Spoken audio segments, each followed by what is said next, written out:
Now, the Great Commission is something that we know very well and we embrace, certainly as Baptists, and we own that, and we think that that's very important.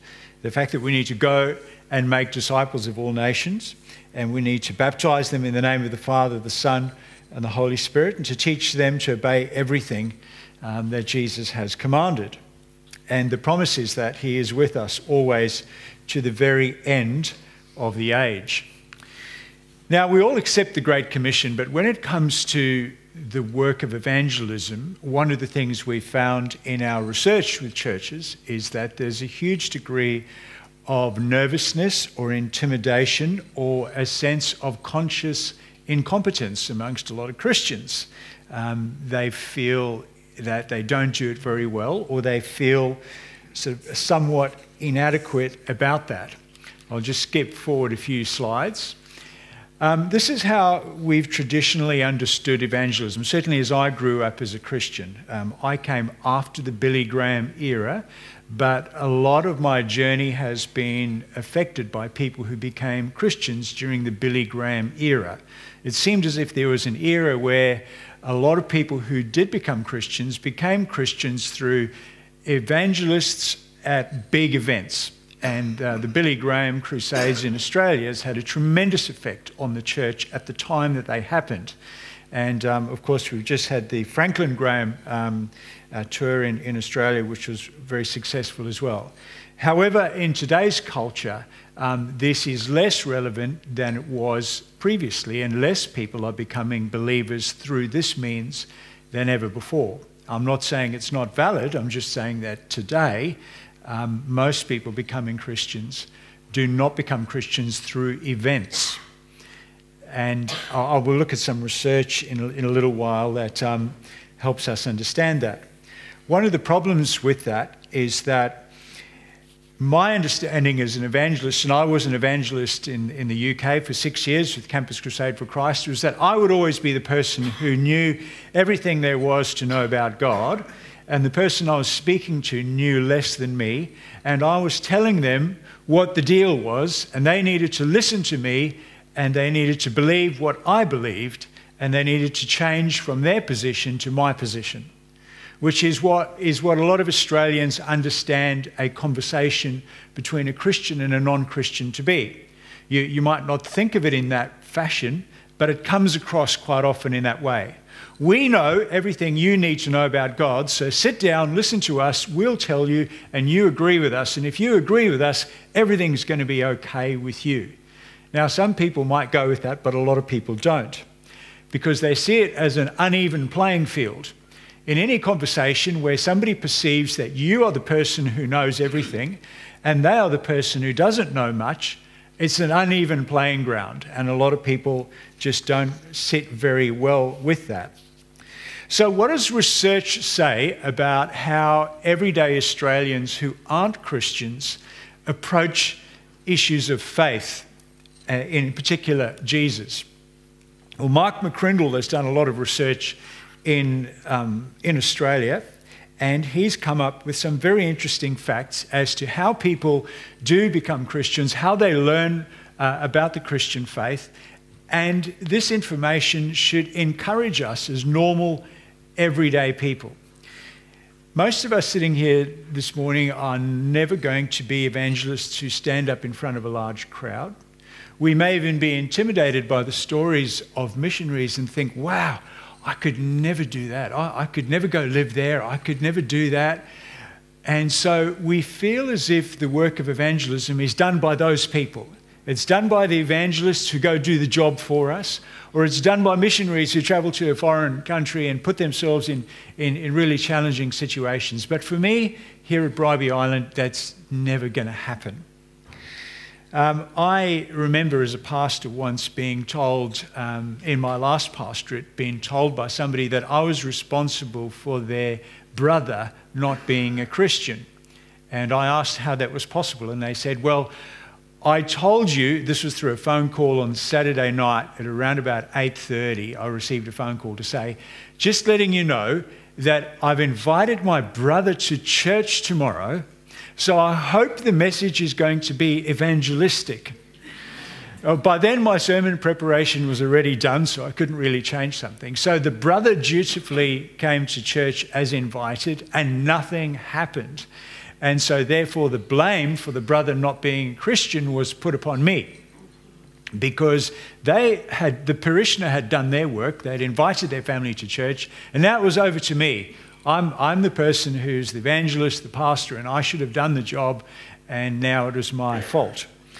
So how do people actually learn about Christians, and who are they influenced by? Well, you can see in the first two percentages up over there on the screen, over there, you can see that parents and family is 50% of the influence on people.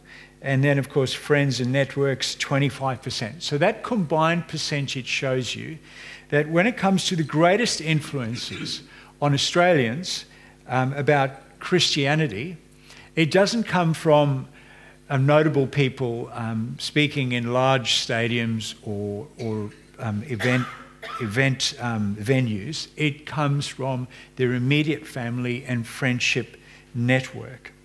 And that means the most effective way that people are hearing about Jesus or having their opinions influenced isn't through the traditional means that we've always thought, or thought that other people would handle for us.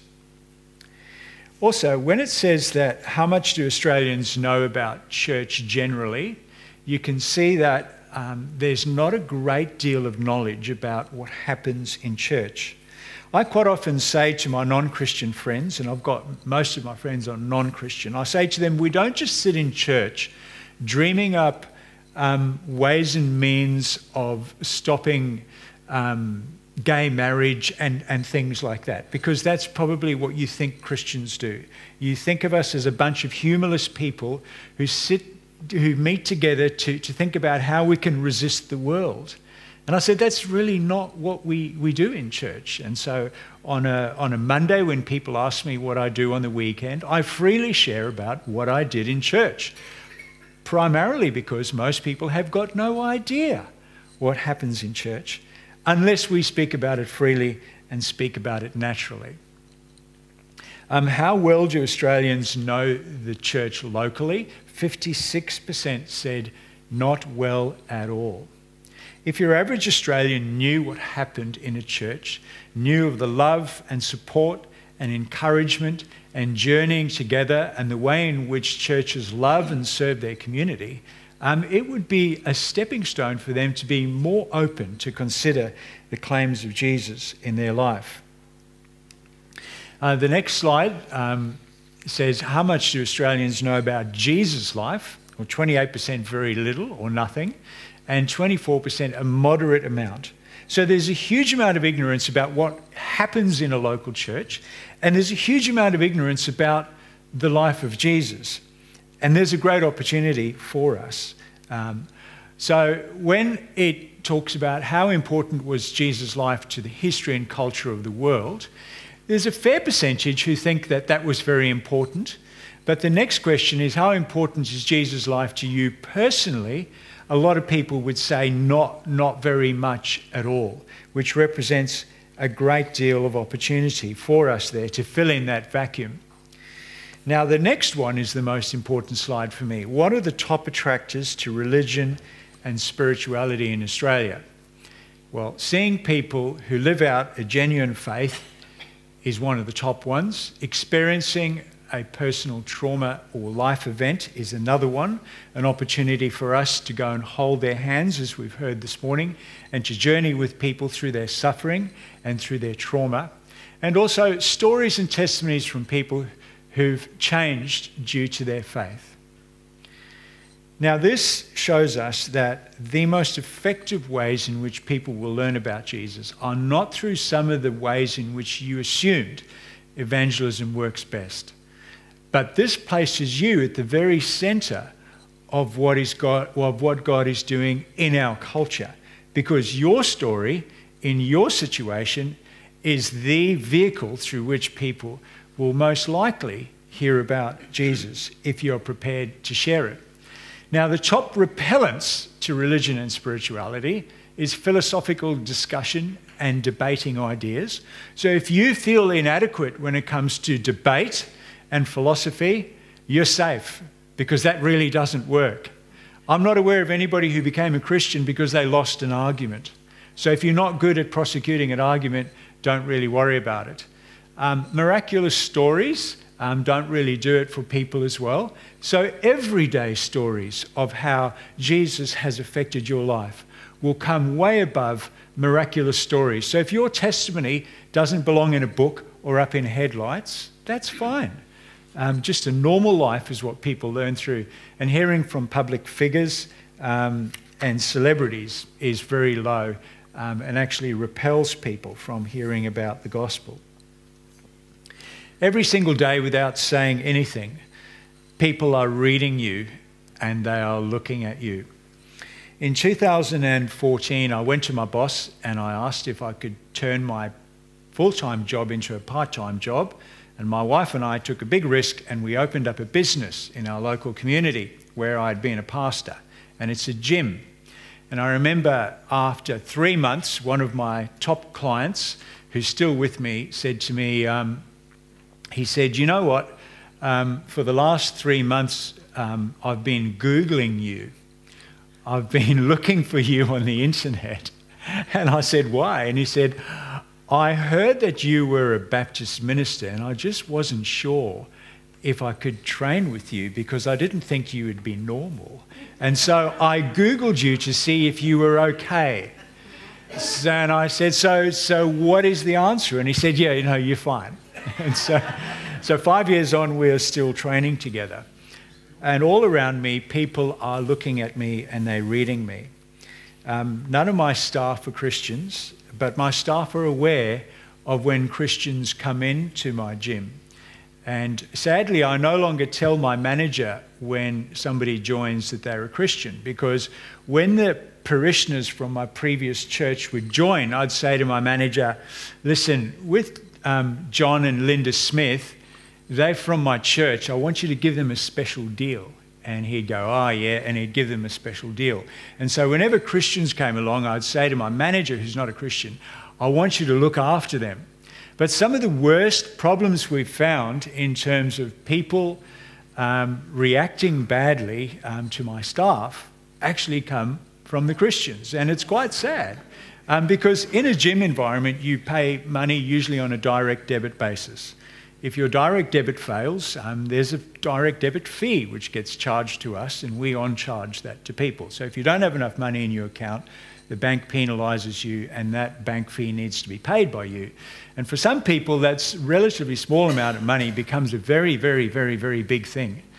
And one particular situation ended with a member of my last church throwing his membership papers at my manager and walking out the gym. So I no longer tell my manager that somebody who's joining the gym is known to me as a Christian. I rather let him see their lives first rather than telling him, because he's had some bad experiences. And so people are looking at you all the time, how you react in even the smallest way, and you are a letter which they are reading, which is telling them about Jesus. There's a great book called The Unforgettable Gospel, if you're interested in sharpening your skills as an evangelist, and I've read it a few times, and in there, the author Dodson says, evangelism doesn't have to be mechanical. It can be intuitive and relational. It doesn't have to be pressure-driven or event-oriented. Listening to people's stories, we can discern best how to share the gospel with them in a natural and relatable way. The biggest lesson I learnt when I stopped being a pastor and opened up a gym and became a trainer and an owner in my local community was that I no longer had a pulpit and I no longer had a stage, and people were no longer sitting in rows. I couldn't call people to gather in one corner of the gym at 5 o'clock in the afternoon for me to preach to them from the book of Romans. My locus of ministry was no longer inside the walls of the church. It was now primarily outside the walls of the church with people who do not know Jesus and do not share my faith assumptions. And so that started off a new era in my ministry where instead of speaking, for the last 5 years I've been listening and asking questions. And one of the things I've found through being a person who asks questions and listens is that I now have more opportunity to talk about Jesus on a weekly basis to complete non-Christians than I ever had as an evangelist, because they've given me permission, because I've built a relationship, and I now have trust. And because they know that if they ask me a question, they won't regret asking me the question. I try not to make somebody regret asking me a question about Jesus. I just say a little bit and I wait for them to give me more permission to speak into their lives. And culturally here in Australia, to talk about spirituality with Australians, if the permission is not there, you are barging in. Now, some people, it might work with some people, but for most I've found that that permission is absolutely critical. The great Christian author Francis Schaeffer said, when he was asked what he would do if he had an hour with a non-Christian, he replied by saying he would listen for 55 minutes, then in the next 5 minutes he would have something to say. If you've ever felt nervous about evangelism because you can't answer the great questions of the world, that really doesn't matter. Everybody can listen and genuinely listen. Everybody can take an interest in the lives of the people around us. Everybody can listen to the stories of the people around us, and everybody can ask questions. And at some point in that relationship, the questions will come back your way, and the permission will be granted for you to explain the hope that you have in Jesus. So that's my first encouragement to you. Listen and ask questions, and you will be an effective evangelist in the Australian context. The next one is to learn to tell your story. The power of your individual story is something that very few people, I think, understand. You think that perhaps because your story doesn't belong in a book or a movie, it's not worth telling. But that's not the case. People take an interest in everyday stories of everyday lives. And to illustrate this, I want to give you a quick summary of the most effective Facebook group that exists on planet Earth, which was built through story. In 2010, Brandon Stanton became unemployed, and he began a photography project on the streets of New York. And the initial goal was to photograph 10,000 New Yorkers on the street and to create a catalogue of the city's inhabitants. At some point along the way, he asked them if he could record just a little bit of their story, and he would write it down. He then began publishing a Facebook page called Humans of New York, which today, I took this last snapshot last night, has over 18 million people who follow it. Now, money cannot buy 18 million followers on Facebook. I advertise on Facebook for my business, and I can tell you, money cannot buy 18 million followers on Facebook. He does no advertising. He just writes simple stories. So here's a story from a chap who 7 years prior to the photo being taken was standing on a ledge, and he was going to kill himself. And he heard a voice calling out to him, and the voice was telling him to jump, and then another voice told him to say a prayer. So he prayed, he became a Christian, and his life was dramatically transformed. Now, hundreds of thousands of people commented on this one. Ishan said, "I'm an atheist. I've always been disapproving of believers, but today, at this moment, I understand." And another girl said, "This is the greatest thing I've ever read." It's an amazing website. Not all the stories are about Christians. In fact, very few of them are about Christians. But I mention it to you as a stunning example of the power of story and learning to tell your story, and also the stories that make up your story about how God has impacted your life is the most valuable tool that you have to relate the gospel to people in the Australian context. When it comes down to it, it's just simply about having the capacity to give a reason for the hope that you have in Jesus. And it doesn't have to be very complicated. It doesn't have to be very theological. It doesn't have to answer some of the big questions of the world about suffering or where the world came from, but it can be simply why you have your hope in Jesus. And if you're prepared to share that story with people in the relationships you build, it's amazing to see what God will do through your life. In a summary of Romans chapter 1:16, Dodson in his book, The Unforgettable Gospel, says, God has sent us on his grand mission. You are the most effective missionary to the people you live, work, and play with. You need not fear the disapproval of man because you have the enduring approval of God in Christ. You do not need the power of coercion or right answers because the power of salvation does not rest in methods but in the gospel itself. For I am not ashamed of the gospel, for it is the power of God for salvation to everyone who believes. So if you've ever felt a sense of inadequacy or nervousness about not being somebody who can stand up in front of people and carry off great debates, don't worry, that really doesn't matter to the people around you.